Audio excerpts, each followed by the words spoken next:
আজকের রেসিপি চানা মশলা।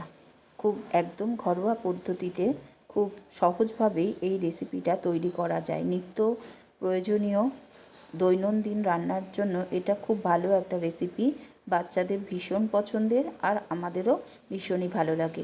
তো প্রথমে যেটা করলাম, রাত্রেই আমি কাবলি ছোলাটাকে ভিজিয়ে রেখেছিলাম।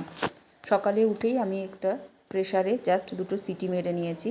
তারপরে যেটা করলাম, কড়াইতে অল্প একটু সাদা তেল দিয়ে তার মধ্যে পেঁয়াজ, একটু গোটা জিরে, কাঁচা লঙ্কা ফোড়ন দিয়ে ভেজে এবার আমি আদা রসুনের আগে থেকেই তৈরি করে রাখা পেস্টটাকে দিয়ে কষিয়ে নিয়ে যখন দেখলাম কষানোতে তেল বেরিয়ে গেল, তখন আমি দিয়ে দিলাম এই বাটি দেওয়া জলটা।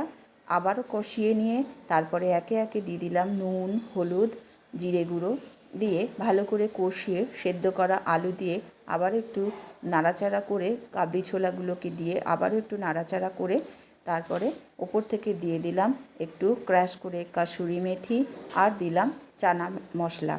তো এইভাবে আমি আমার আজকের রেসিপিটা কমপ্লিট করলাম। অবশ্যই বন্ধুরা, তোমাদের যদি ভালো লাগে অবশ্যই লাইক, কমেন্ট, শেয়ার করে পাশে থেকো। ভালো থেকো, সুস্থ থেকো। আবারও দেখা হবে নেক্সট ভিডিওতে। ততক্ষণের জন্য তোমাদেরকে টাটা। আর এতক্ষণ আমার পাশে থাকার জন্য অসংখ্য অসংখ্য ধন্যবাদ। এই কাসুরি মেথিটা দেওয়ার পরে ফ্লেভারটা ভীষণই সুন্দর হয় আর খেতেও বেশ টেস্টি হয়।